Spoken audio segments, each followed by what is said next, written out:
자, 안녕하십니까. 예, 5월 달이고 교과교육론을 개강을 하도록 하겠습니다. 이론 강의로는 이제 마지막 강의가 되겠네요. 매년 뭐 하는 거지만. 자, 단일 영역으로는 뭐 출제 비중이 제일 높죠. 단일 영역 뭐 이렇게 크게 잡으면 윤리학 파트가 출제 비중이 제일 높죠. 거의 50% 가까이 됩니다. 근데 거기 안에는 서양, 동양, 한국이 다 들어가 있는데 단일 영역으로는 출제 비중이 제일 높고 당연히 높아야 된다고 생각합니다. 여러분들은 그 학자가 아니고 선생님이 되실 분들이기 때문에 그 이론 내용도 잘 아셔야 되겠지만 잘 가르쳐야 되죠. 잘 가르치면 되는 분들입니다. 그 뭐 대학교의 선생님들은 오히려 그런 부담이 좀 적죠. 대학교 선생님들 학자들이니까 왜 학문적으로 굉장히 이렇게 탁월하신 분들도 수업 잘 못하시는 분들 많습니다. 강의 잘 못하시는 분들 많고 한데 여러분들은 그러면 안 되죠. 그 이런 내용도 좀 많이 아셔야 되고 그리고 잘 가르치셔야 합니다. 그래서 다른 어떤 부분보다도 그 교과 교육화에 능숙하셔야 된다라고 생각을 하는데요.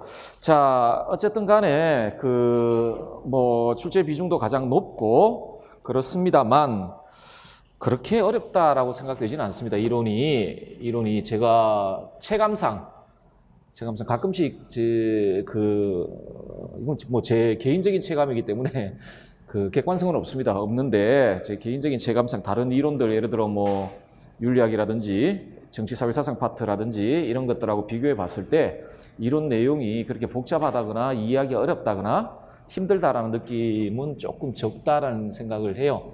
좀 생각을 하고요. 그래서 아마 뭐 여러분 게다가 사범대를 다 대부분 나오셨고 아니면은 자격을 얻기 위한 과정을 대학 과정이나 뭐 대학원 과정에서 일정 정도 거쳐 오셨기 때문에 더 뭐 잘 이해할 수 있으리라고 생각을 하고 체감상 그렇다는 겁니다. 제 체감상 물론 뭐 여러분들 개인적인 뭐 따라 어느 부분이 더 어렵게 느껴지는 부분도 있고 교과 교육들이 더 어렵게 느껴지는 부분도 그런 분들도 있을 것이라고 생각을 합니다만은 뭐 개인적인 느낌은 그렇습니다. 근데 뭐 개인적인 느낌입니다. 그래서 저는 그 왜 연말에 시험 치고 나면은 가끔씩 그런 문의를 받을 때가 있거든요. 올해 그 시험 난이도가 어떻습니까? 라고 저한테 이렇게 제가 하는데 전 대답을 못 합니다. 대답을 못 하는 게 제가 그 생각하는 난이도하고 여러분이 생각하는 난이도가 달라요. 그렇기 때문에 그 느낌이 다릅니다. 이렇게 별로 어렵지 않네 생각하는데 어렵게 또 느껴질 수도 있고 뭐 그래서 객관적으로 이렇게 평가하기가 좀 뭐 하더라고요. 근데 몇 문제들 보면 이렇게 튀는 문제들 몇 문제들 있잖아요. 근데 그런 것 때문에 전체적으로 난이도가 높다 이렇게 말할 수도 없습니다. 왜냐하면 그 튀는 문제들은 다 못 쓰거든요. 제가 여기서 그 강의를 하면서 경험해 본 결과 정말 어렵다 있잖아요. 그거 딱 나와요. 그 시험 치고 난 다음에 여러분들 잘 가는 카페 가면 이 문제의 답이 뭐예요? 하는 문제들이 있어요. 그럼 다 못 썼다는 거예요. 아무 의미 없어요. 뭐 그런 문제들 가지고 난이도를 평가할 수는 없는데 자, 어쨌든 그 공부를 조금만 하시면은 점수를 잘 받을 수 있는 파트이기 때문에요. 그렇게 어렵지도 않고요. 지금까지 나와 있는 문제들 봐도 그렇게 어려운 문제들이 별로 없습니다. 그러니까 막 이상하게 베베 꼬고 막 이렇게 그런 문제들 거의 없어요. 그냥 문제를 내면은 그 학자의 이론을 가지고 정석적으로 문제를 내고 하기 때문에 자, 여러분들이 공부해야 될 부분은 도덕심리학이라는 파트가 있겠습니다. 도덕심리학이라는 파트가 있고 어쨌든 여러분들은 그 인간의 내면을 다루는 분이십니다. 도덕성은 외적인 게 아니니까 도덕성이라든지 인격은 외적인 게 아닙니다. 그렇죠? 외면적인 게 아니고 내면적인 것들입니다. 예를 들어 뭐 경제학이나 이런 것들은 외적인 사회적 현상들을 다루고 하지 않습니다. 외적인 사회적 현상들이 어떤 규칙성을 가지고 있고 어떤 예측성을 가지고 있는지를 다루지만 여러분들은 한 인간의 내면을 다루고 있는 분입니다. 그리고 요거는 기본적으로 마음의 기능과 관련되어 있는 것들이에요. 마음의 상태와 관련되어 있는 것들이기 때문에 설마 뭐 도덕성이 다리에 있겠습니까? 우리 전체적인 한 인간, 특히나 그 마음의 상태와 관련되어 그 크게 이렇게 밀접하게 관련되어 있죠. 물론 육체와도 관련되어 있다고 생각을 합니다만은 그게 자 가장 크게는 마음의 상태와 관련되어 있기 때문에 심리학과 밀접하게 연관될 수밖에 없습니다. 어떤 우리가 도덕교육의 방법이라든지 도덕교육의 목표라든지 도덕교육의 내용이라든지 여러분들이 하시는 거 그거 아닙니까? 도덕교육을 할 때는 여러분들은 도덕교육의 내용을 설정하셔야 될 것이고 무엇을 가르쳐야 될 것인가 다음에 그 내용과 관련해서 어떤 목표를 가지고 목표가 있어야 내용이 설정되는군요. 목표를 가지고 내용을 설정하고 내용이 설정되었다면 이걸 가르칠 수 있는 방법을 확립하는 거 아니겠습니까? 교과 교육학이란 그런 거 아니겠습니까? 따따라 도덕교육이 뭘 지향해야 될 것이고 어떤 내용을 가르칠 것이며 그렇죠? 어떤 방법으로 가르칠 것인가 그러려면 인간이 어떤 존재인가에 대한 그 근원적인 문제를 던져야 된다고 생각을 합니다. 하기 때문에 그 특히나 모르겠습니다. 뭐 정치나 이런 것들은 그 우리 그 뭐 예를 들어 뭐 정치와 관련되어 있는 교육학에서 심리학 뭐 할 수도 있겠죠. 할 수도 있겠으나 큰 비중은 없다라고 생각이 듭니다만은 자 여기서는 우리 과는 심리학은 상당히 중요한 그 이론적 토대가 될 것이다라고 생각을 합니다. 자 모든 심리학은 아니겠죠. 도덕교육과 관련되어 있는 중요한 심리학들 그 심리학들을 탐구를 하셔야 되고요. 두 번째는 도덕교육론이라고 불려지는 것들이 있습니다. 뭐 구성주의 교육론, 뭐 공동체주의 교육론, 뭐 등등등 사회화 이론 등등등 뭐 이런 것들 있잖아요, 그죠? 자 그런 것들을 여러분들도 탐구를 좀 하셔야 될 것이고, 이 두 가지는 전적으로 이제 이론가들이나 학자들 그 관점들을 많이 살펴보게 될 겁니다. 자, 세 번째는 이런 내용들에 입각해서 만들어진 여러 가지 그 교수학습 방법들이 있잖아요. 그죠?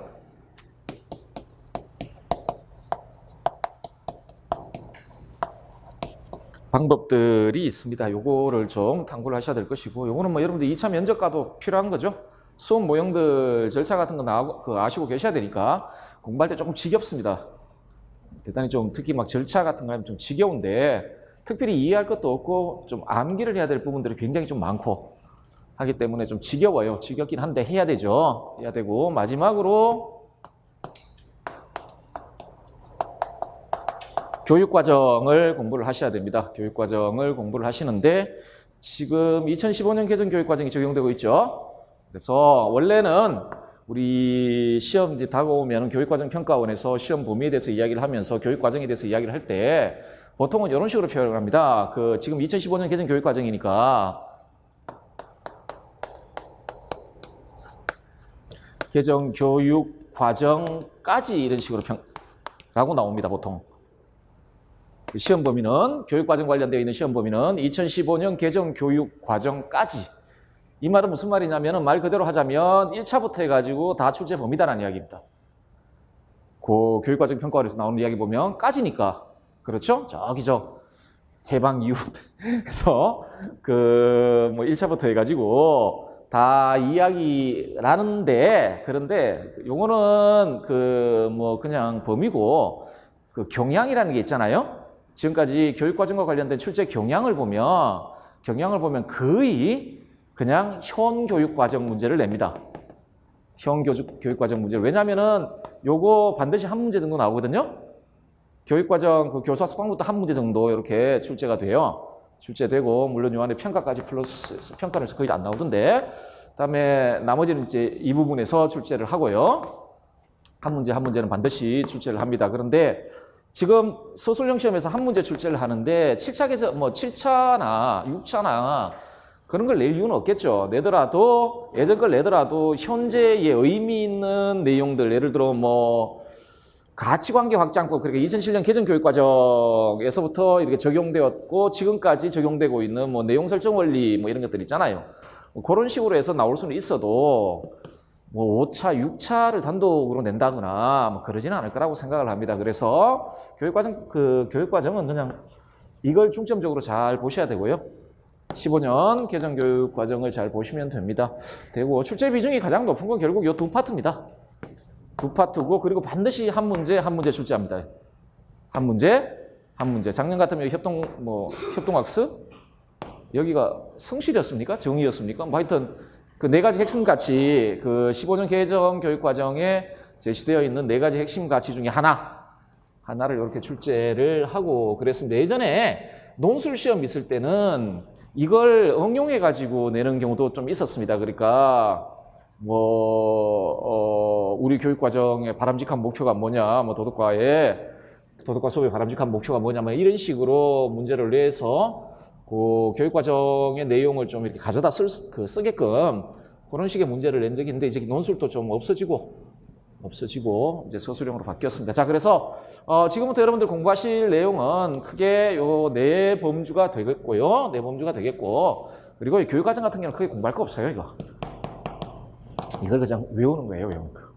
외우는 거예요. 교육과정, 제가 교육과정 그 문구 하나하나를 읽으면서 이게 가지고 있는 도덕심리학적인 기초, 도덕교육론적인 기초, 이론적 기초 이런 거 필요 없어요. 그런 거 전혀 필요 없어요. 그냥 외우면 돼요. 전혀 필요 없어요. 그냥 외우는 거고, 조금 지겹긴 한데 하고 요건 재밌습니다. 재밌어요.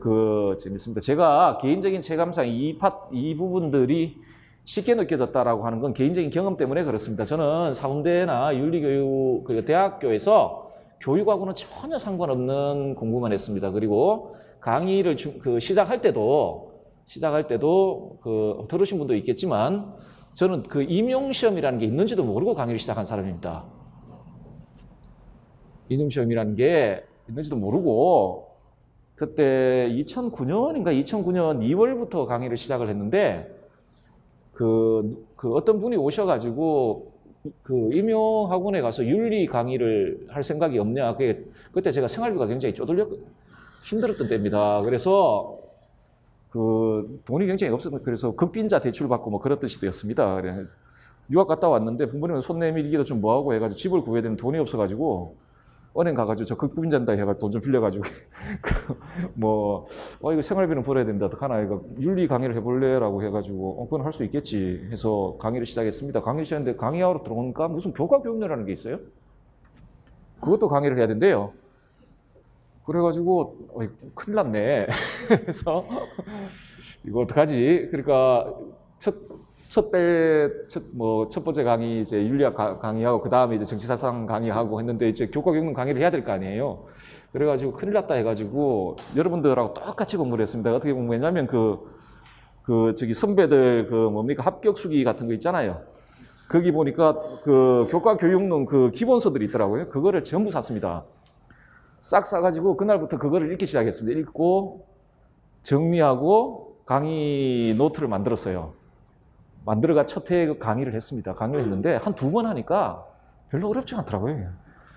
별로 어렵지가 않고 내용 자체가 그렇게 어렵지가 않더라고요. 그러니까 제가 예를 들어서 제가 정치사상을 전혀 모르는 상태에서 그렇게 강의를 하라 그랬으면 강의를 못했을 겁니다. 그 내용이 그렇게 이렇게 몇 달 준비해서 강의할 수 있는 내용들이 아니기 때문에.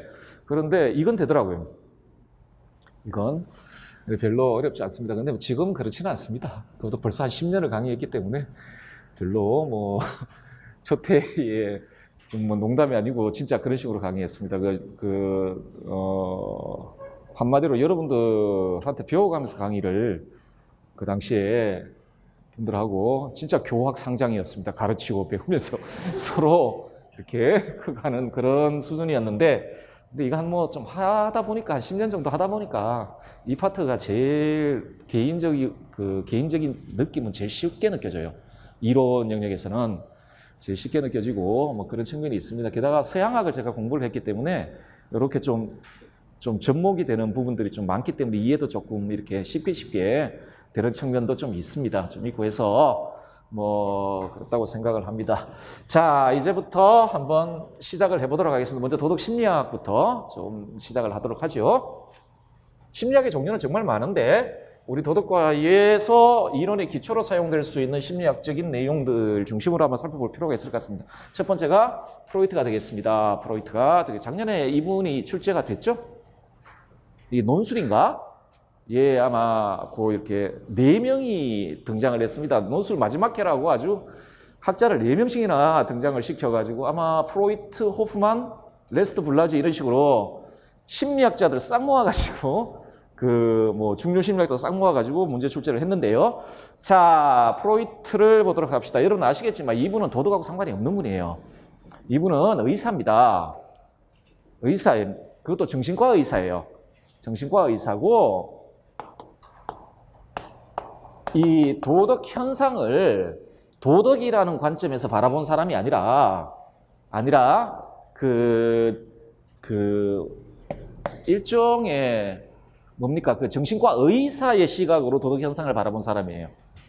바라본 사람이기 때문에 그 자체로 이분의 이론에서 이분이 무슨 도덕과 관련되어 있는 어떤 이론을 구축해 그런 건 없습니다. 도덕은 이분한테 도덕이란 그러니까 이분 표현대로 이야기하면 문명화된 도덕은 정신병적인 현상이에요. 이분한테 어쨌든 간에 하기 때문에 그 자체로 뭐 도덕 심리학자라고 말할 수는 없습니다. 그냥 정신분석학의 아버지가 되겠죠. 될 텐데. 자, 그럼에도 불구하고 이분의 이론 안에서 우리는 몇 가지 좀 중요한 내용들, 그리고 교훈을 얻을 수가 있다는 겁니다. 어떤 교훈을 얻을 수 있는지 지금부터 좀 살펴보도록 하겠습니다. 그 심리학은 전체적으로 인간의 정신을 다루는 학문입니다. 인간의 마음을 다루는 학문이죠. 인간의 마음을 다루는 학문이고 하기 때문에 어떤 심리학자든지 간에 인간은 어떤 존재인가에 대한 이야기를 하게 되어 있습니다. 하게 되어 있고요. 프로이트도 마찬가지입니다. 도대체 인간은 어떤 존재인가? 특히 교육받지 않은 자연적인 인간. 사람이 처음 태어나서 교육받지 않고 타고난 바 그대로 성향을 가지고 있는 인간이 있잖아요. 그 인간은 어떤 인간인가? 어떤 성향을 가지고 있는 인간인가? 자, 인간의 본성에 대한 이야기부터 시작을 해보도록 하겠습니다. 인간의 자연적 성향은 도대체 어떠냐? 이만 달리 이야기하면 여러분들 교육가이잖아요. 그러면 여러분들이 가르치는 대상은 학생들일 텐데 학생들은 어떤 중요 시점이 있겠죠. 이게 교육일 것이고 요 전까지는 교육을 받지 않았을 것이고 도덕 교육을 안 받은 상태. 그리고 이건 교육을 받은 이후의 인간의 모습이겠죠. 자, 교육을 받지 않은 아주 천연 그대로 인간은 어떤 모습을 가지고 있느냐? 이런 모습을 가지고 있습니다. 자, 인간의 자연적 성향에 대한 관점. 인간은 무의식에 존재하는 반사회적인 본능적 충동이라고 되어 있네요. 인간은 태어날 때 인간의 마음에는 인간 안에는 나중에 보시겠지만 의식, 전의식, 무의식 이런 게 있긴 한데 그 의식이라는 건 기본적으로 자아에 대한 의식은 기본적으로 자의식입니다. 그러니까 나라는 것에 대한 자각이 동반되어야만 생겨나는 게 의식이에요. 의식 나중에 다시 설명해 드릴 텐데 자, 그중에 태어나면 할 때 인간에게는 무의식이라는 곳이 있는데 그 무의식 안에 뭐가 들어가 있냐면 반사회적인 본능적 충동이 들어가 있다는 겁니다. 자, 이때 반사회적인 본능적 충동이라면 크게 이 성적 충동 그리고 공격 충동입니다. 공격 충동. 이건 누구를 공격하는 거겠습니까? 당연히 타자를 공격하는 거겠죠. 자, 요게 들어가 있습니다. 요게 있고, 자, 요게 있고. 그런데 이걸 왜 반사회적이라고 할까요? 이 성적 충동 같은 경우는 대상을 가리지 않아요. 여러분 잘 아시겠지만 교육학 할 때 보시면 아시겠지만 근친상간 욕구 이런 걸로 드러나요. 어릴 때 근친상간의 욕구라든지 이런 걸로 드러난단 말이에요. 하기 때문에 문명화된 도덕, 그리고 현재의 도덕이라는 관점에서 봤으면 정말 비도덕적이에요. 그리고 타인에 대한 그 공격 같은 것들 있잖아요. 그죠? 공격 충동. 도덕의 관점에서 보면 굉장히 반사회적이죠. 그냥 두면은 그 사회 질서 자체가 깨지게 만들 수 있는 그런 충동들이에요. 자, 요게 자연적 인간의 행위를 이끌어가는 동기예요. 자연적 인간의 행위를 이끌어 나가는 동기입니다. 의해 움직이는, 그러니 어떻겠습니까? 굉장히 이기적이고 비도덕적이고 반사회적이고, 그리고 요게 행위의 동기가 된단 말입니다. 동기가 되기 때문에 이성이 접근할 방식이 없어요. 무의식이니까. 이성은 의식 안에서 작용하잖아요. 그 이성을 통해 이걸 제어할 수 있는 힘을 이성을 가지고 있지 못합니다. 자, 하기 때문에 굉장히 비합리적인 존재예요. 이게 교육받기 이전의 자연적인 인간의 모습이에요. 자연적인 인간의 모습이에요. 애들 보면은 이런 그 성향들이 나타난다고. 자, 이게 다시 말씀드리자면 이 반사회적이고 본능적인 충동인 성적 충동과 공격 충동에 의해 이게 원인이 되죠. 행위의 원인이 되는 것들이거든요. 에 의해 인간들의 행위가 저것의 결과로 드러난다고 생각을 해요. 하기 때문에 프로이트는 그 왜 의식 내에서 일어나는 그 자기 원인적인 의지로서의 자유의지 같은 거 있잖아요. 그러니까 의지가 자기 스스로의 원인이 되어 나타나는 그런 자유의지라든지 자발성이라든지 자유의지와 자발성의 근거에서 일어나는 자기결정이라든지 그리고 자기결정했으면 거기에 대한 책임을 져야 될 거 아니에요. 자발성에 근거한 책임감이라든지 이런 것들은 인간의 본성을 설명하는 개념이 아니다. 인간의 본성을 설명할 수 있는 개념이 아니다라고 봐요. 그 자연적 인간의 행위는 전부 무의식에 내재하는 이런 본능적 충동을 원인으로 하여 나타나는 거예요. 무의식이기 때문에 자기는 의식하지 못할 수 있어요. 의식하지 못할 수 있는 게 아니라 의식을 못하죠. 의식을 못한단 말이에요. 의식을 못하나 자기 내면에서 저게 행동을 이끌어 나가는 원인으로 꿈틀대고 있다. 자, 하기 때문에 모든 행동은 이것에 의해 결정이 돼요. 이 내면에 있는 이런 충동에 의해 결정이 되기 때문에 이 관점에서 봤을 때 인간 본성을 설명할 때 요런 개념을 가지고 설명할 수가 없다라는 게 프로이트의 생각이에요. 예를 들어 칸트 같은 경우에는 실천 이성은 선천적인 거예요. 이거 선천적인 거거든요. 하기 때문에 인간의 본성에 대해서 이야기할 때 초월적 자유 뭐 이런 식으로 표현을 써요. 인간은 본성적으로 자유다. 그러니까 자율성은 우리의 본성을 설명하는 개념이라고 생각을 한단 말이에요. 칸트 같은 사람들은요. 그런데 그런 거 없다네. 그런 거 없고 이런 존재이다, 인간은. 자, 인간은 이와 같은 존재이다. 자, 그런데 여기에 보시면 이 인간에 대한 설명에 보시면 무의식이라는 용어가 나오죠? 무의식이라는 용어가 나오죠? 자, 프로이트는 저 무의식이 무엇인지에 대해 이야기를 하고자 합니다. 그래서 정신이, 자, 심리학이니까 인간의 마음을 다뤄야 될 거 아닙니까? 정신을 다뤄야죠. 자, 우리 정신이 어떤 식으로 구성되어 있는지에 대해 이야기합니다. 프로이트의 이론 발달사를 보시면 이론이 전개되어 나가는 역사가 있습니다. 프로이트에. 나중에 여러분들 잘 아시는 원자, 뭐 자, 초자 개념은 요 그 의식, 무의식, 전의식, 무의식 개념이 확립된 뒤 이후에 나오는 개념입니다. 프로이트의 이론 역사에 보면 그래 프로이트가 이제 이론을 전개했을 거 아니에요. 그런데 시간 속에서 전개했을 거 아니에요. 순서가 있단 말입니다. 그 인간의 마음과 관련된 이론에서 제일 먼저 특히 등장했던 건 이 원자, 자, 이렇게 초자 이 개념이 아니고 제일 먼저 등장한 건 인간 정신의 수준과 관련된 개념입니다. 자, 인간의 정신은 세 수준으로 구성되어 있습니다. 인간의 정신이 어떤 식으로 구성되어 있냐면 이렇게 구성되어 있습니다.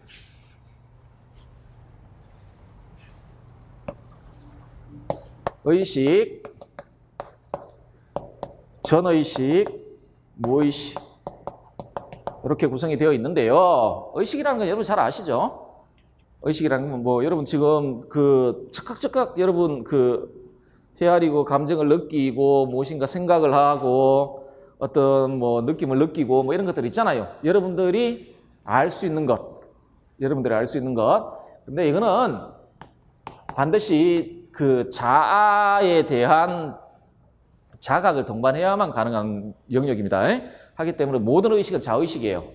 나의 의식이라는 겁니다.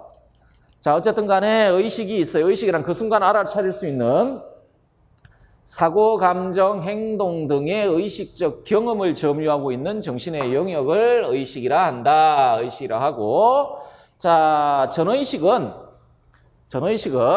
여러분들 요거 할 때마다 불어 단어에 우리가 기억이라고 이야기하는 단어 라는 단어인데 그걸 구분해서 쓰는 단어가 두 가지가 있습니다. 영어에서도 아마 메모리라는 단어가 있죠? 메모리라는 단어가 있는데 요거는 이제 기억이라는 뜻입니다. 이건 뭐냐면 그냥 내 정신 안에 이렇게 넣어둔다는 이야기고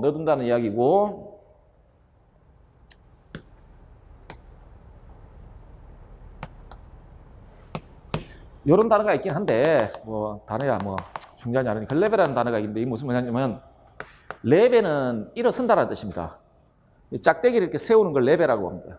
자다가 일어나는 걸, 침대에서 벌떡 일어나는 걸 레베라고 하거든요. 너 언제 일어날 거냐 하면 레베 이런 단어를 씁니다. 그런데 헐레베는 다시 일어난다는 뜻이죠. 앞에 알리가 들어가 있으니까 다시 일어선다는 건데 뭐냐면 이렇게 메모리 되었던 걸 어떤 순간에 의식으로 이렇게 끄집어 올리는 겁니다. 여러분들 예를 들어 공부를 하시면 공부를 많이 하시잖아요. 정말 많이 하루 종일 하시지 않습니까? 그러면 하루 종일 공부하시는 내용들을 다 이렇게 기억 속에 두죠.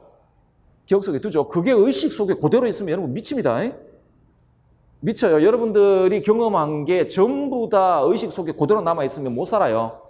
잊어버릴 건 잊어버려야 돼요. 그래야 살 수 있습니다. 생존이 불가능해요. 생존이 불가능해요. 어떤 사람이 있는데 여러분 가까운 친구가 있는데 그 가까운 친구 어릴 때부터 알고 있던 친구라 쳐요. 그 친구가 자기한테 못했던 걸 의식 내에 계속 가지고 있어 보세요. 못 삽니다. 잊어버릴 거죠. 잊어버리고 뭐 그래야 되거든요. 자, 그래도 여러분 공부한 거 있죠? 공부한 게 있다가 누가 여러분한테 물어봐요. 야, 그 공자님이 여기에 대해서 뭐라고 물었어? 그러면은 그 기억되어 있는 것들 중에서 공자님 관련된 내용을 의식 속으로 이렇게 끄집어내죠. 못 끄집어내면 큰일 나죠. 이렇게 문제 보면 뭐 이렇게 문제를 봤는데, 그럼 여러분 그 공부한 건 기억 속에 담가두고 문제 보고 그거와 관련되어 있는 정보를 이렇게 끄집어내지 않습니까? 전의식은 그런 겁니다. 간단하게 말씀드리자면 의식 밖에 있으나 쉽게 의식으로 들어갈 수 있는 기억을 포함하고 있는 정신의 영역을 전의식. 그래서 의식과 무의식, 여기 있잖아요. 요 부분에 있는 것들입니다. 이제 예를 들어 제가 설명드렸던 거, 여러분들 공부하시면 이렇게 쌓인단 말입니다.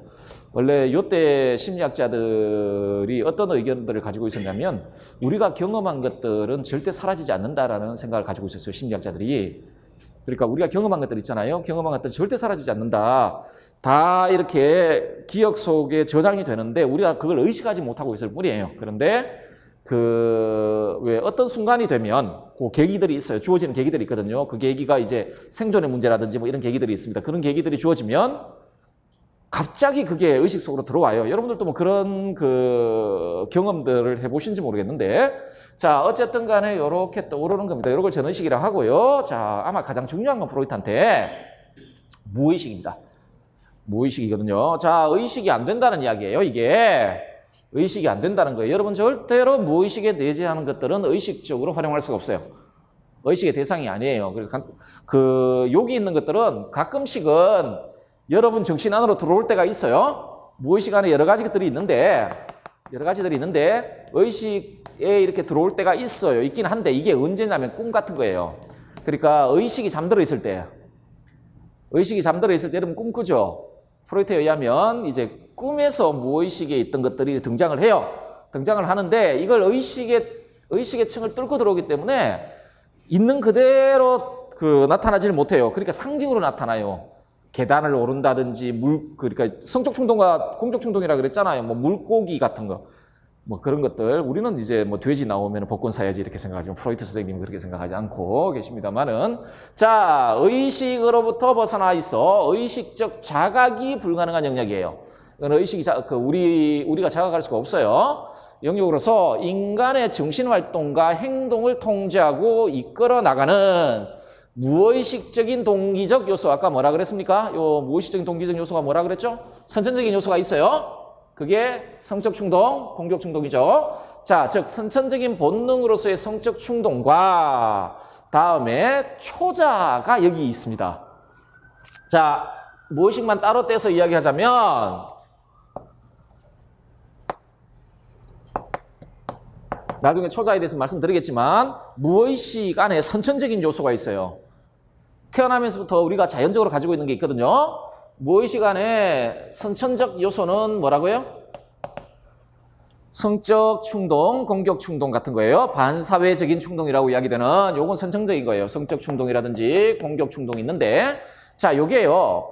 나중에 후천적 요소도 여기 있어요. 그러니까 이렇게 사람이 세계와 상호작용해 나가는 과정에서 후천적으로 무엇인가 생겨가지고 이 무의식 안에 들어오는 게 있어요. 그게 초자예요. 초자, 후천적 요소. 자, 이렇게 무의식이 구성이 됩니다. 요거는 선천적인 것, 요거는 후천적인 것. 이게 후천적인 것이기 때문에 이건 사람에 따라 없는 사람도 있을 수 있어요. 그리고 강도도 달라요. 다를 수 있고 어쨌든 간에 이렇게 되어 있고요. 중요한 건 이놈이 행위의 궁극 동기가 된다는 거예요. 인간의 삶을 이끌어 나가는 궁극적인 원인이 돼요. 이게 자 프로이트에 의하면 그래서 그 인간 정신활동과 행동을 야기하는 원동력이에요. 그런데 문제가 이걸 의식할 수 있습니까? 없습니까? 의식이 안 되죠. 하기 때문에 예를 들어 그 프로이트가 담당했던 환자들이 있어요. 그 환자들이 어떤 행동을 하는데 그 환자들도 그 행동을 왜 하는지를 몰라요. 왜 하는지 몰라요? 왜? 그 원인이 의식이 안 되는 거예요. 무의식으로부터 나오는 것이기 때문에. 자, 어쨌든 간에 인간의 정신활동과 행동을 그 이야기하는 원동력이에요. 따라서 인간이 행하는 행위들 있죠. 행위들 중에 우연히, 즉 원인 없이 우연히 생겨나는 정신활동, 심리적 현상 이런 건 존재하지 않아요. 다 어떤 원인을 통해 이루어지는데 그 궁극 원인이 뭐라고요? 이 무의식에 내재하는 이 동기적 요소들이에요. 이거 자 요것이다 라고 이야기를 합니다. 그래서 그 환자들 정신병을 앓고 있었던 환자들 중에 뭐 이상한 환자들이 있습니다. 그 마비 몸에 마비 현상 같은 게 오는데 그 검사를 해보면 신체에 아무 문제도 없어요. 아무 문제도 없어요. 여러분들 병원 가가지고 제일 답답하고 뭐 이런 경우들 그런 거 아닙니까? 저희 어머니나 뭐 같은 경우도 병원 가면 분명히 여기가 아픈데 병원 가면은 원인이 안 나타나는 거예요. 이상하다. 아플 리가 없는데 뭐 이런 거 있잖아요. 마비 환자도 있었는데 어떤 분은 마비 환자인데 그 마비의 원인이 안 나타나요. 안 나타나요. 또 어떤 분은 갑자기 막 이상한 행동을 하는데 자기도 해요. 하는데 그런 행동을 해놓고 그걸 왜 하는지 모르는 거예요. 자기 그 환자 자신도. 자, 뭐 어쨌든 그건 아주 병리적인 현상이고 우리 일반적인 사람에게도 요 무의식에 잠재해 있는 선천적이고 후천적인 동기적 요소들 있잖아요. 요게 인간의 정신활동 전반을 이끌어 나가는 원동력이 된다라고 보고 있습니다. 하기 때문에 아까 다시 말씀드렸지만 자발성이라든지 자유의지라든지 뭐 자발성에 기초한 책임이라든지 이런 개념은 인간을 설명할 수 있는 개념이 아니다. 인간은 그런 존재가 아니다. 칸트식의 자율성 이런 건 존재하지가 않아요. 칸트식의 자율성 이런 건 존재하지가 않아요. 존재하지 않아요. 그리고 더 재미있는 건 뭐냐면 여러분들 데카르트가 인간을 어떻게 설명을 합니까? 인간 존재를 어떻게 설명하죠? 데카르트는 인간 존재를 이렇게 설명합니다. 코르기토 에르고 숨 이렇게 설명합니다. 나는 사유한다로 존재한다. 인간 존재는 사유예요.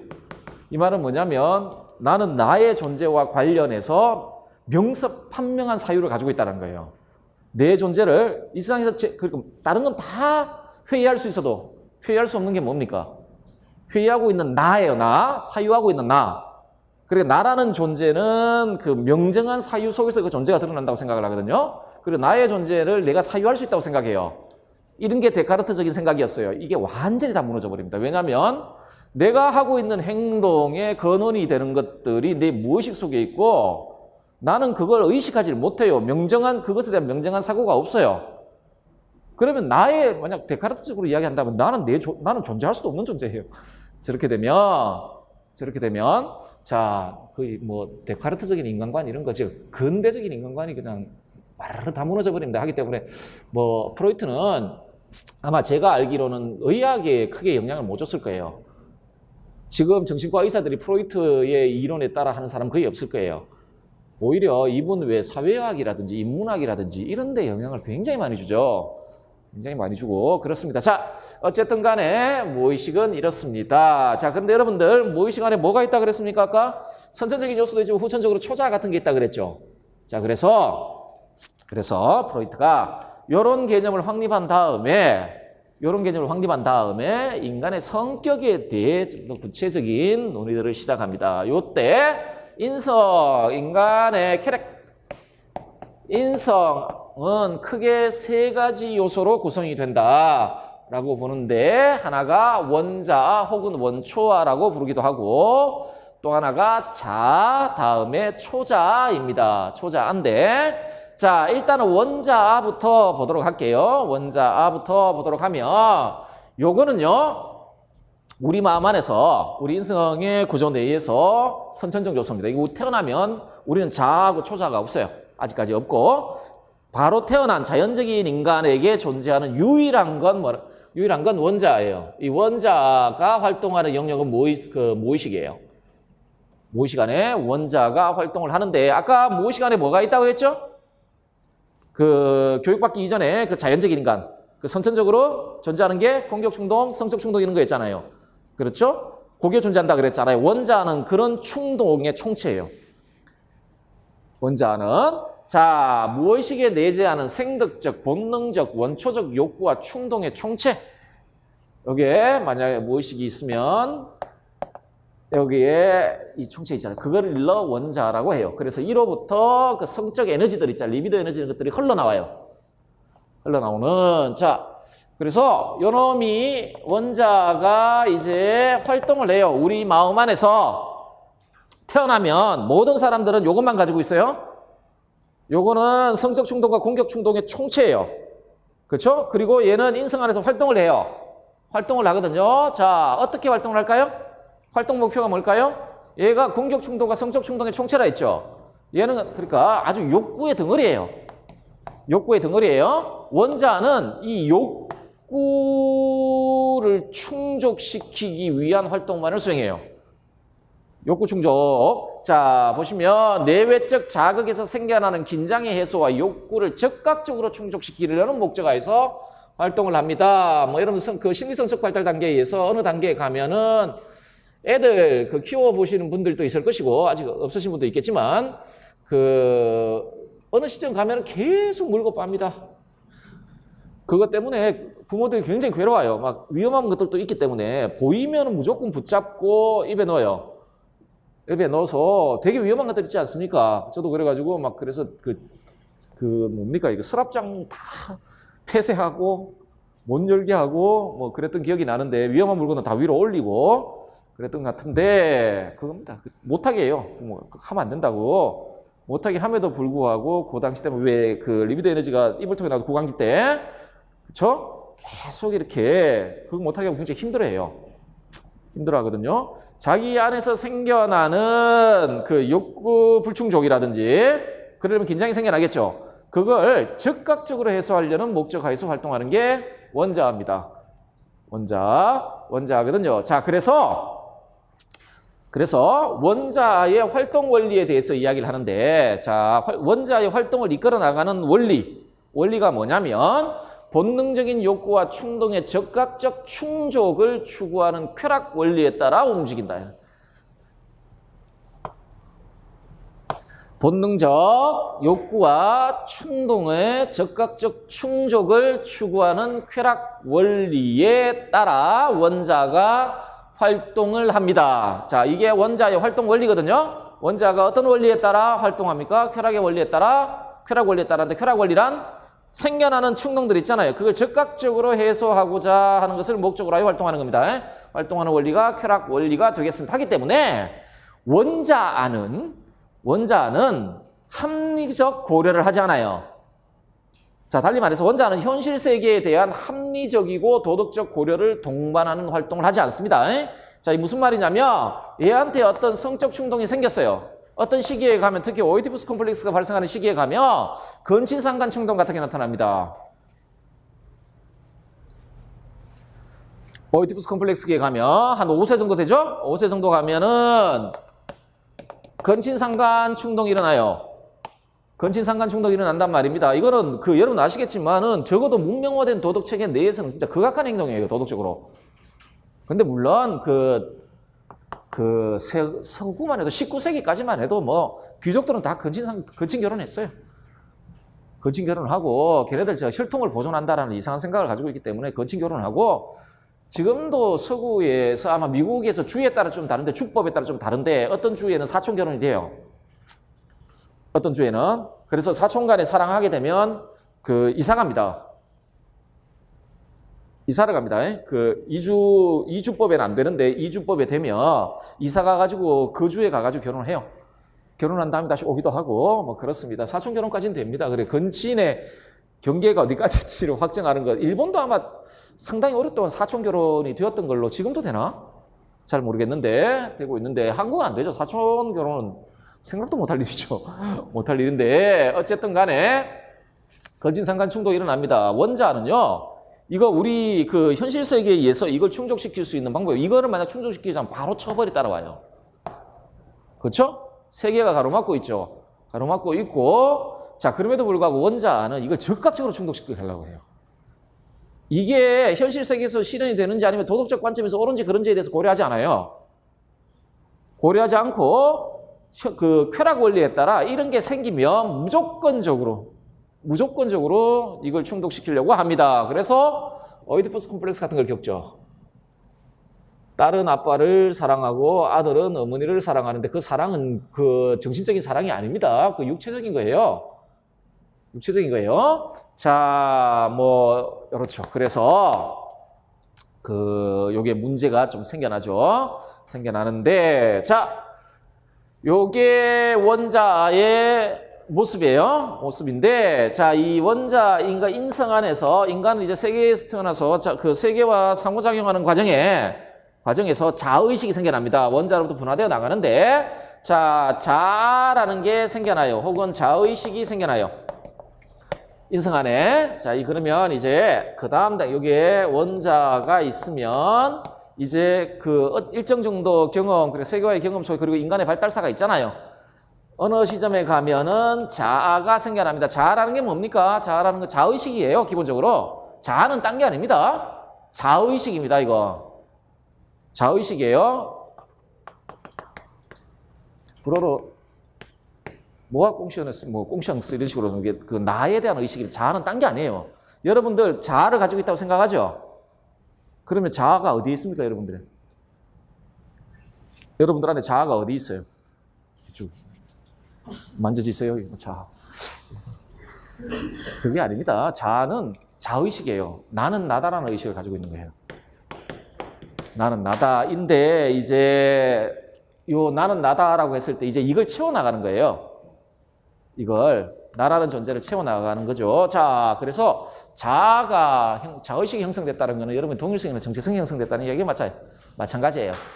마찬가지인데 자, 자의식이에요. 그래서 일정 정도 나이가 되면 자아가 생겨납니다. 그러면 이 자아는 어떤 역할을 하느냐? 자, 자아는 자의식이라고 했죠. 그러면 의식, 전의식, 무의식 속에서 자아는 어디에 위치할까요?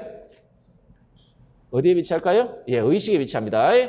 나는 나다라는 여러분들 이게 왜 중요하냐면 자아에 대한 자의식이 없으면 인식이 불가능해요. 의식적 인식이 안 돼요. 여러분들 저기 제가 지금 저 바깥에 나무를 보고 있거든요. 저기에 나무가 있다. 저기에 나무가 있다라고 우리가 문장을 쓰는데 이게 사실상 가장 완전한 문장은 뭔지 아세요? 이게 인식 내용이죠. 내가 지금 인식했잖아요. 인식의 내용인데 이게 완전한 내용은 뭐냐면 이겁니다. 이거 I believe that이에요. 나는 저기에 자아가 있다라고 내가 믿고 있다라는 겁니다. 이렇게 자의식이 동반되지 않는, 그러니까 모든 인식은 자의식이 동반돼요. 내가 보는 거고 내가 듣는 거고 내가 인식하는 거예요. 자의식이 없으면 인식이 안 돼요. 그러니까 뭐 굳이 고민하지 마세요. 제 말을. 그렇게 생각하시면 돼요. 모든 의식 활동은 그 자의식이 확립되고 그걸 토대로 해서 형성되는 거예요. 그러지 않으면 의식적 인식이 불가능해요. 자, 어쨌든 간에 자란 그런 것입니다. 자, 그래서 자아가 어떤 식으로 활동하는, 인성 안에서 어떤 식으로 활동하는지 볼게요. 인성 안에서 자아가 어떤 활동을 하느냐. 자, 환경의 특성에 대한 의식적 자각을 하는 게 자아예요. 아, 내가 지금 살고 있는 게 이런 세계구나. 내가 그 세계 안에서 누구와 어떤 식의 관계를 맺고 있구나라는 그 자각을 하는 주체 통해 환경이 부과하는 기회와 자, 자아는 환경과 관련되고요. 이때 환경에는 자연 환경만 이야기하는 게 아니죠. 자기 자신이 맺고 있는 인간과 인간 사이 관계, 사회적인 것들, 뭐 자연적인 것들 다 이야기를 할 수 있겠죠. 자, 고기 기와 제한 내에서 다음에 이 자아는 또 누구와 관련되냐면 원자와 관련돼요. 그런데 원자가 얘한테 끊임없이 요구를 해요. 어떤 요구를 할까요? 충동을 해소하라고 요구를 하는 거예요. 충동을. 내가 지금 성적 충동이 일고 있는데 그걸 빨리 해소해. 라고 요구를 하겠죠. 끊임없이 요구를 해요. 자, 요구를 하고요. 자아가 생겨나면 얘가 자아한테 해서 그 원자는 그 충동을 해소시키려는 목적으로 활동하잖아요. 그러면은 끊임없이 이 자아가 그걸 해소시켜 주기를 원해요. 원하는데 자아는 환경의 제한에 대한 인식을 가지고 있어요. 있기 때문에 원자와 그 자아가 원자의 요구와 관련해서 어떤 일을 하냐면 이런 일을 합니다. 원자의 요구를 만족시키는 현실적 방법을 제공하는 인성의 요소예요. 그래서 어떤 경우에는 예를 들어 근친상간 욕구 같은 거 있죠. 자아가 형성되면은 근친상간 욕구가 생겼다. 아, 사촌 여동생이나 사촌 남동생 남오빠 뭐 보니까 너무 예쁘고 사랑하는 감정이 생겼다 칩시다. 쳐요. 예를 들어서 그런 겁니다. 그러면 원자는 그 욕구를 빨리 충족시키기를 욕구해요. 그런데 자아가요. 현실의 도덕적 관념이라든지 자기가 처해 있는 도덕 체계라든지 현실 사회, 뭐 환경을 고려해서 이 욕구 자체를 아예 제지해요. 제지하든지 아니면 뭐 다른 조금 더 순화된 욕구 같은 경우는 그걸 해결할 수 있는 환경상의 어떤 것들을 고려해서 방법을 이끌어내고자 합니다. 이게 자아가 하는 일인데 그러면 자아가 원자를 제어할 것 같죠? 프로이트의 관점은 자아는 그렇게 힘이 없어요. 자아는 끊임없이 원자로부터 시달려요. 왜 시달리는지는 모르는데 시달려요. 왜냐하면 원자의 요구는 의식에 들어오는 게 아니니까. 그럼에도 불구하고 얘가 활동이 원동력으로 작용하잖아요. 예를 들어 프로이트가 상담했던 그 당시 부르주아 가문의 여부인이에요. 상층 계급의 여자 부인인데 부인이 이런 사례가 있습니다. 갑자기 이 방에 앉아 있다가 이쪽 방에 있으면 이렇게 탁자가 있는데 이 탁자에는 또 보가 이렇게 있겠죠. 그 위에 그 당시에는 다 이렇게 펜 가지고 잉크 찍어 가지고 글 썼잖아요. 여기에 붉은 잉크가 있는데 가가지고 갑자기 다른 사람은 이야기 잘하다가 벌떡 일어나 다라락 달려가서 잉크를 보에다 확 쏟아부어요. 빨간색 잉크를 확 쏟아부어 버리거든요. 그런데 이 부인은 자기가 왜 그 행동을 하는지 몰라요. 그렇게 미치겠는 거예요.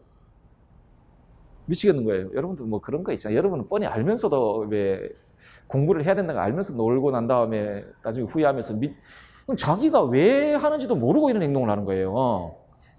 모르고 원인을 모르는. 근데 원인이 없는 행동이 아니에요. 프로이트의 관점에서는. 그래서 프로이트가 이 부인을 치료를 해요. 이 부인을 이제 상담하고 여러분들 정신분석에서 상담법 아시죠? 그 초기에 프로이트는 이제 최면 같은 것도 사용했는데 후기에는 사용하지 않습니다.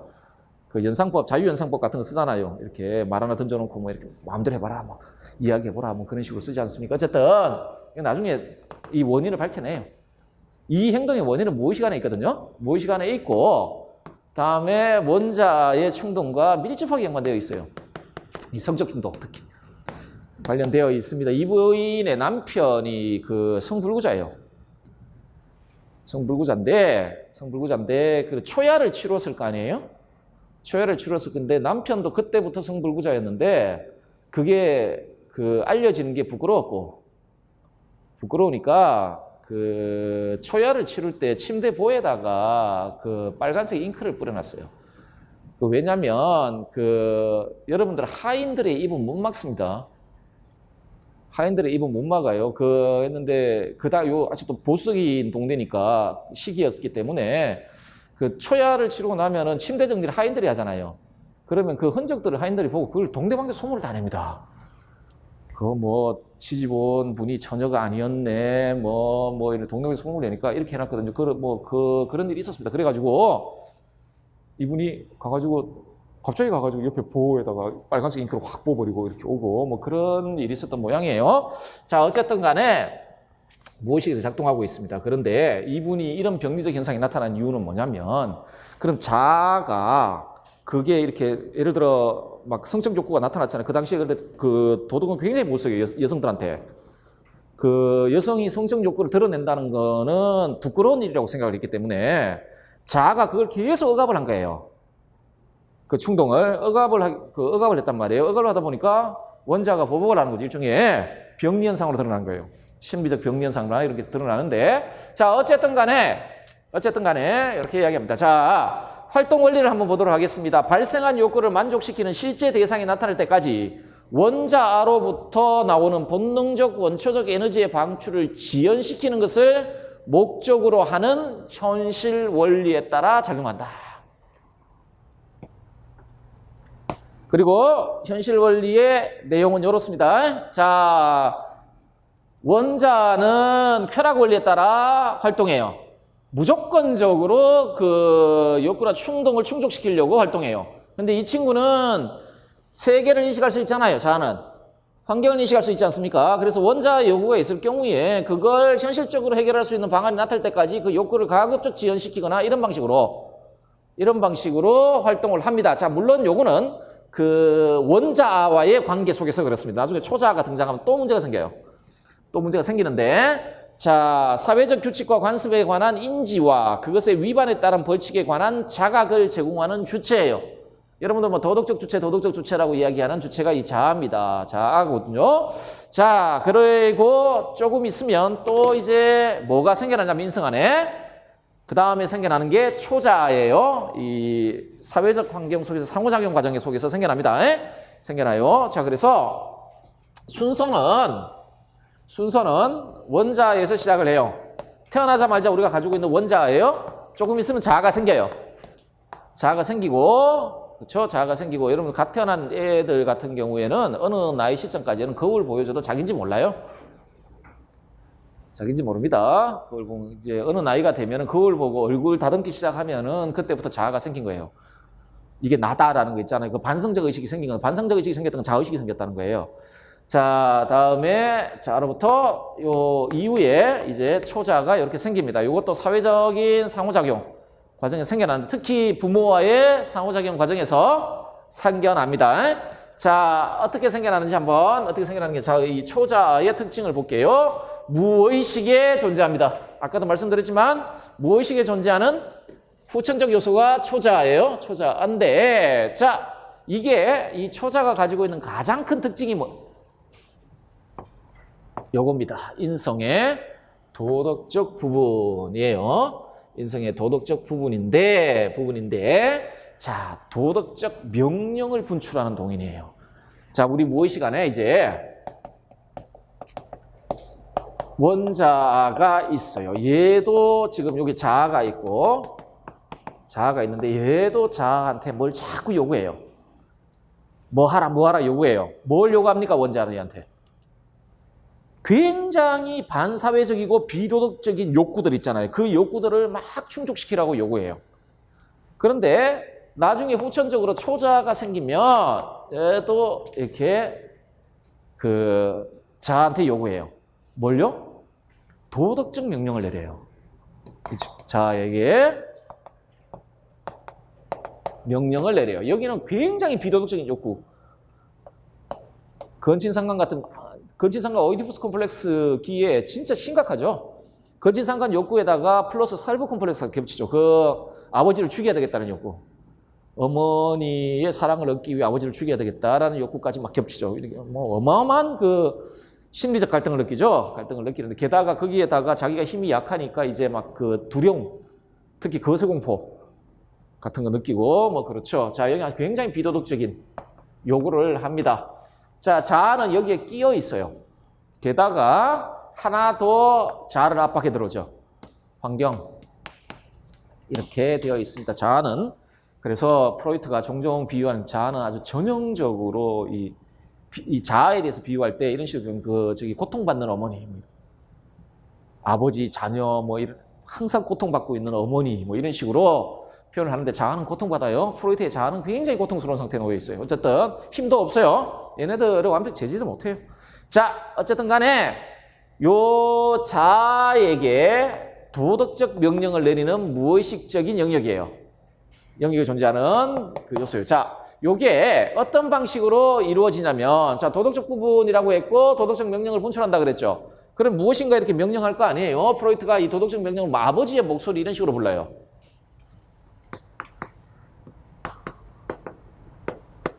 아버지의 목소리 뭐 이런 식으로 부르는데, 여러분들이 뭘 잘못했다라고 생각될 때, 뭐 속에서 이렇게 어떤 뭐 소리가 이렇게 울려 나오는 것처럼 느끼잖아. 아, 이건 잘못된 거야. 뭐 이런 거 있잖아요. 그죠? 자, 아버지의 목소리라고 부르는데, 자, 이게 어떤 식으로 형성되냐면 이렇게 형성돼요. 자, 처음에는 부모예요. 애가 제일 처음 태어나면 부모와 사회적 관계를 하니까 부모인데, 그리고 이후에는 권위 있는 성인에 의해 심지어 나이가 좀 들면 초자가 한번 형성되고 얘가 범위가 이렇게 또 심화되고 넓어집니다. 나중에는 위인전 같은 거 있잖아요. 위인전 같은 거 읽었을 때 그 위인의 모습도 초자에 들어와요. 막 이런 식으로 초자가 넓어지는데, 궁극적으로 제일 처음에 원초적으로는 부모와의 관계 속에서 형성돼요. 자, 의의 아동에게 부과된 사회적 가치들. 부모들은 사회적 가치의 화신들 아닙니까? 한 사회가 옳다라고 이야기하는 것들의 화신들이잖아요. 자, 그런 것들을 배우잖아요. 우리나라에 태어난 애들은 한 2살, 3살 되면 벌써 어른 만나면 어떻게 인사합니까? 요새는 다 이거 왜 붙잡고 하는지 모르겠는데, 어쨌든 간에 배꼽 인사라고 한 2~3살만 되면 그렇게 인사해요. 서양 애들은 2~3살 되면 악수합니다. 걔 사람 만나면 악수하든지 뽀뽀하든지 그렇게 합니다. 인사법이 다르죠. 관습적으로 좀 다른데, 어쨌든 간에 그 부모와의 그 관계 속에서 여러 가지 사회적 규범들, 그 사회가 옳다라고 이야기하는 규범들, 억제적, 구속적, 금지적 기준들, 이런 것들이 내면화된 것. 자, 그래서 원자가 본능적인 욕구들의 총체라면 이 초자는요, 한 사회에서 그 사회를 지배하고 있는 도덕 체계들의 총체예요, 이거. 가만히 보면. 자, 그게 내면화돼요. 내면화되면 형성되면 내가 A라는 행동, 아까 아주머니가 그 책상 보이다가 이렇게 쏟는 아주머니가 그 내면에는 아마 원자가 이 아주머니는 끊임없는 성적인 충동 속에 살고 있었을 거예요. 뭐 끊임없다라고 말하기 힘들지만 어쨌든 간에 성적 충동이 있었을 것이고, 원자는 자아에다가 이걸 해소하라고 막 그랬겠죠. 가서, 야, 밖에 나가면 모시는 남자들 많아. 조금 나와봐. 세상 고개만 돌리면 그것이 천국이야. 뭐 이런 식으로 자, 막 요구를 했을 거예요. 원자가 있겠죠. 그 요구, 이쪽에는요, 그 반대 요구를 하는 거예요. 그 반대 요구를 하는 거예요, 자아한테. 그런데 이게 조절이 안 되는 거예요. 자아가 이걸 조화시킬 수 있는 힘이 없는 거예요. 그러니까 병리현상이 나타나요. 자기가 왜 그렇게 하는지도 모르는. 자, 어쨌든 간에 이렇게 되어 있고요. 그 다음에 이렇게 요거는 자아 이상과 양심이라는 하위 요소로 구성됩니다.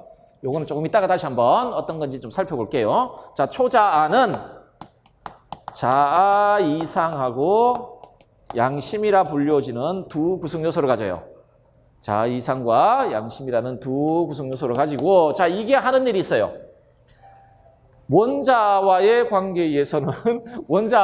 관계에서는 요 국가의 관계에서는 원자아에서 나오는 비합리적이고 비도덕적이고 반사회적인 충동을 완전하게 제어하려고 그래요. 이 친구가 제어하려고 하고, 자, 다음에 요 자아의 관계, 물론 뭐 다 자아의 관계지만 자아와의 관계에서는 자아가, 보세요, 합리적 고려보다는 도덕적 고려할 것을 자아에게 강요한다는 이야기는 뭐냐. 아까 원자아와 자아 사이의 관계에서 자아가 하는 일이 뭐라 그랬습니까? 충동이 생겼을 경우에 그 자기가 처해 있는 환경을 고려해서, 합리적으로 고려해서 그걸 충족시킬 수 있는 방법을 합리적으로 이렇게 선택하는 일을 한다 그랬죠. 초자는 아예 그런 고려 자체를 하지 말라고 이야기를 한 거예요. 아예 그런 고려 자체 하지 말고 무조건적으로 도덕적으로 행동하라는 거예요. 도덕적 고려만을 하라. 그래서 뭐 공자님도 아니고 시청운동에 있어서 예의에 합당하게 행동, 말, 생각, 행위에 있어서 도덕적 관점에서 절대적 완벽함을 추구하도록 자아를 인도합니다. 강요하는 거예요. 이 아주머니도 아마 그 당시 부르주아 사회 내에서 여성에게 부여되었던 그 여성의 미덕, 도덕이 있었을 거예요.